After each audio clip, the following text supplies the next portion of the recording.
Sir video call ಮಾಡೋದು, ತೋರ್ಸು ಆ ಥರ ಎಲ್ಲ, ಡ್ರೆಸ್ ಎಲ್ಲ ತೆಗಿ, ಅದನ್ನ ತೋರ್ಸು, ಇದನ್ನ ಕೆಳಗಡೆ ತೋರ್ಸು, ಮೇಲ್ಗಡೆ ತೋರ್ಸು ಅಂತ ಹೇಳಿ ಟಾರ್ಚರ್ ಮಾಡ್ತಿದ್ರು. ಮತ್ತೆ ಫೋಟೋಸ್ ಎಲ್ಲ ಕಳ್ಸು, ಪ್ರೈವೇಟ್ ಫೋಟೋಸ್ ಎಲ್ಲ ಅಂತ ಹೇಳ್ತಿದ್ರು.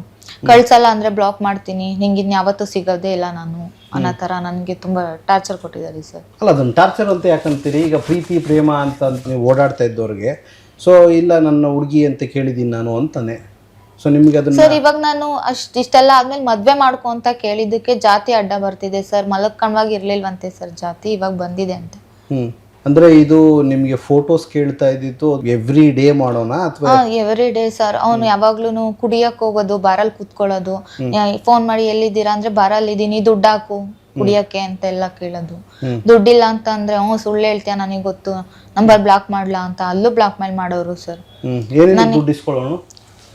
ಸರ್ ರೂಮಿಗೆ ಕರ್ಕೊಂಡು ಹೋಗೋರಲ್ಲ ಸರ್ ಲಾಡ್ಜಿಗೆ, ಅದಕ್ಕೂ ನನ್ನ ಹತ್ರನೇ ಅಮೌಂಟ್ ಇಸ್ಕೊಳೋನು ಸರ್. ಕುಡಿಯಕ್ಕೂ ನನ್ನ ಹತ್ರನೇ ಅಮೌಂಟ್ ಇಸ್ಕೊಳೋರು ಸರ್. ಫೋನಲ್ಲಿ ಮಾತಾಡುವಾಗೆಲ್ಲ ನಂಗೆ ಇಷ್ಟು ಅಮೌಂಟ್ ಹಾಕಿದ್ರೆ ನಾನು ಏನಿಗೆ ಸಿಗೋದು ಅಂತ ಎಲ್ಲ ಕೇಳೋರು ಸರ್.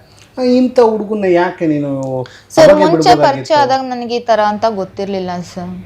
ಮುಂಚೆ ಎಲ್ಲ ನಾನು ನಿನ್ನೆ ಮದ್ವೆ ಆಗೋದು, ನಾನು ಇನ್ನೂ ಬಿಟ್ಟರೆ ಯಾರನ್ನೂ ಆಗಲ್ಲ ಅಂತ ಹೇಳಿ ತುಂಬಾ ನಂಬಿಸಿದ್ರು ಸರ್. ಈಗ FIR ಮಾಡಿದ್ನಲ್ಲಮ್ಮ, FIR ಆದ್ಮೇಲೆ ಅವ್ನ ಅರೆಸ್ಟ್ ಯಾಕೆ ಮಾಡ್ಲಿಲ್ಲ?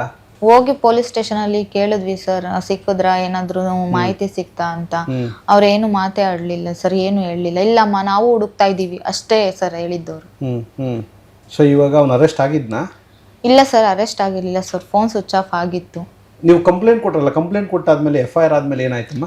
ಸರ್ FIR ಆದ್ಮೇಲೆ DCRಗೆ ಟ್ರಾನ್ಸ್ಫರ್ ಮಾಡಿದ್ರು ಸರ್.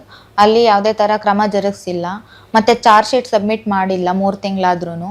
ಹಂಗಾಗಿ ಅವನು ಬೇಲ್ ತಗೊಂಡು ಆರಾಮಾಗಿ ಸುತ್ತಾಡ್ತಾ ಇದ್ದಾನೆ. ಸೊ ನೀವೇನ್ ಮಾಡ್ತೀರಿ ಕಾನೂನಾತ್ಮಕವಾಗಿ?